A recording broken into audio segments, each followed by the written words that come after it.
Hello friend, स्वागत है आपका अपनी YouTube channel state knowledge TV Hindi में। जी हाँ, हम इस वीडियो में बात करने वाले हैं हरियाणा बुढ़ापा पेंशन को लेकर कि इन बुजुर्गों की पेंशन कटने वाली है। यदि आपने ये काम नहीं किया तो समझ लेना आपकी पेंशन नहीं आएगी। फैमिली आईडी को लेकर बड़ी अपडेट है, जान लेते हैं उसके बारे में संपूर्ण जानकारी। आगे भी आप हरियाणा बुढ़ापा पेंशन संबंधित हर खबर जानना चाहते हैं तो स्टेट नॉलेज टीवी हिंदी को सब्सक्राइब जरूर कीजिएगा। 3 से 4 मिनट की यह वीडियो होने वाली है और यदि आपने ये 3-4 मिनट मिस कर दी, स्किप कर दी वीडियो, तो आपकी जो पेंशन है वो कट सकती है, क्योंकि ऐसी न्यूज आपको कोई नहीं देगा। तो शुरू कर लेते हैं वीडियो को। तो सबसे पहले कि आप जानते हैं कि हरियाणा सरकार ने जो शर्त थी कि पेंशन जिसकी वार्षिक आय 1,80,000 या उससे कम है उसको ही मिलेगी, उसको बढ़ा दिया है, यानी आय को बढ़ा दिया है, 3.5 लाख कर दिया गया है। इसकी बात हम पहले ही आपको बता चुके हैं, चर्चा कर चुके हैं इस पर। अब बड़ी समस्या ये है फैमिली आईडी को लेकर। यदि आपकी इनकम पहले आपने लिखवा दी थी, आपने यदि मान लीजिए आपने इनकम लिखवाई थी पहले 1.5 लाख रुपए अपनी फैमिली आईडी में, और आप निश्चिंत होकर बैठ गए हैं कि हमारी इनकम तो 1.5 लाख रुपए है फैमिली आईडी में, हमने लिखवाई है, तो हमारी पेंशन नहीं कटेगी। तो उनको ज़्यादा समस्या आ रही है पेंशन कटने की, क्योंकि वो निश्चिंत होकर बैठ गए थे। उन्होंने प्रिंट आउट भी ले लिया था फैमिली आईडी का, साइन भी कर लिए थे, अपलोड भी कर दिया था। अब वो बैठ गए हैं घर कि हमारे तो फैमिली आईडी में हमने इनकम भरी थी केवल 1.5 लाख, लेकिन फिर भी हमारी पेंशन है वो रुक गई। क्यों रुक गई ये जान लीजिए। क्योंकि जो हरियाणा में आय वेरिफिकेशन का काम चल रहा है, सरकार आपकी जो वार्षिक आय है उसका सत्यापन कर रही है, उसकी वेरिफिकेशन कर रही है। यदि सरकार की वेरिफिकेशन में आपकी आमदनी 1.5 लाख की बजाय 3 लाख आ गई तो आपकी ऑटोमेटिक वहां से 1.5 लाख को हटा दिया जाएगा और वहां पर 3-3.5 लाख जो भी वेरिफिकेशन के बाद आई सरकार के पास, वो वहां पर फिल कर दी जाएगी। यही बहुत सारे जो बुजुर्ग हैं उनके साथ समस्या आ रही है। उन्होंने पहले फैमिली आईडी बनवाई थी, उन्होंने इनकम है, किसी ने 0 लिख दी थी और किसी ने 1.5 लाख लिख दी थी।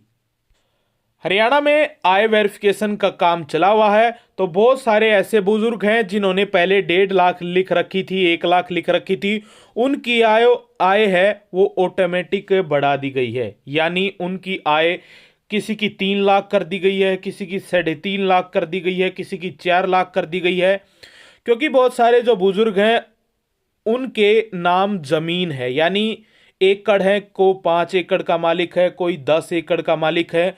उन्होंने भी अपनी इनकम है वो 0 लिख रखी थी, लेकिन कॉलम में ये दिखा दिया कि हमारे पास 10 एकड़ जमीन है, और जो फैमिली का हेड है उन्होंने अपना बेटा बना दिया। तो बड़ी प्रॉब्लम ये भी आ रही है। और जो दोबारा से वेरिफिकेशन हो रही है, यदि आपके नाम जमीन है या आपकी कोई जॉब वगैरह करते थे या प्राइवेट है या सरकारी है, चाहे आपकी आमदनी अब पेंशन के रूप में 3.5 लाख रुपए से कम हो, यदि आप सरकारी जॉब में थे तो आपको नहीं मिलने वाली है। तो उनकी पेंशन कटने वाली है जिनकी आय सरकार ने बढ़ा दी है। उन्होंने फिल की थी 1.5 लाख, लेकिन सरकार ने फिल कर दी 3 लाख 4 लाख। तो एक बार आपको क्या करना होगा, सबसे पहले आप सीएससी सेंटर पर जाएंगे, आपको कुछ नहीं करना, वहां पर अपनी फैमिली आईडी को दे देना है कि हमारी आय दोबारा देखो हमने फैमिली आईडी में क्या लिख रखा है। मैं आपको फैमिली आईडी भी दिखा देता हूं।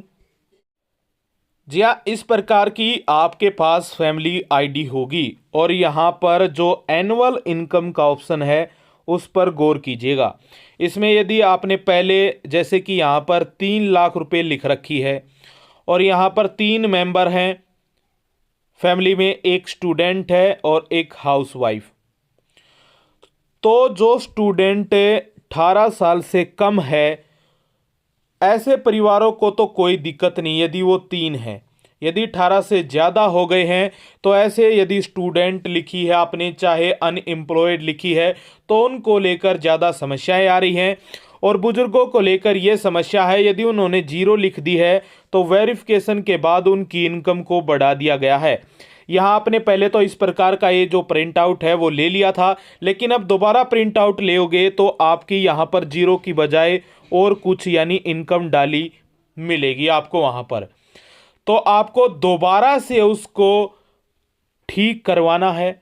यदि आपने वो दोबारा से ठीक नहीं करवाई तो समझ लेना आपकी पेंशन कट गई। यदि सरकार ने 3.5 लाख से कम की है आपकी इनकम तो आपको कोई समस्या नहीं होगी, लेकिन यदि ज़्यादा कर दी तो आपकी पेंशन कटने वाली है यदि आपने ठीक नहीं किया तो यही अपडेट देनी थी इस वीडियो में। ऐसी अपडेट आपको कोई नहीं देगा, तो आप सबसे पहले अपने सीएससी सेंटर पर जाकर दोबारा से अपनी फैमिली आईडी को डाउनलोड करके देख लेना, कहीं आपकी भी जो एनुअल इनकम है उसको बढ़ा तो नहीं दिया सरकार ने। क्योंकि बहुत सारे लोगों की ये समस्या है कि उनकी जो इनकम है उसको बढ़ा दिया है और उनकी पेंशन है वो रुक गई है। तो एक बार अपनी चेक कर लेना और जल्दी से जल्दी इसको अपडेट करवा लेना, वरना आपको भी समस्या आ सकती है। उम्मीद है कि आपको सब कुछ समझ में आ गया होगा। आगे भी आप जानकारी लेना चाहते हैं, हम केवल सच्ची जानकारी देते हैं। हम नहीं चाहते कि किसी बुजुर्ग को परेशानी आए, वो चक्कर काटता फिरे। तो आप पहले ही ये काम जरूर कर लेना और हमारा काम है आप तक सच्चाई पहुंचाना।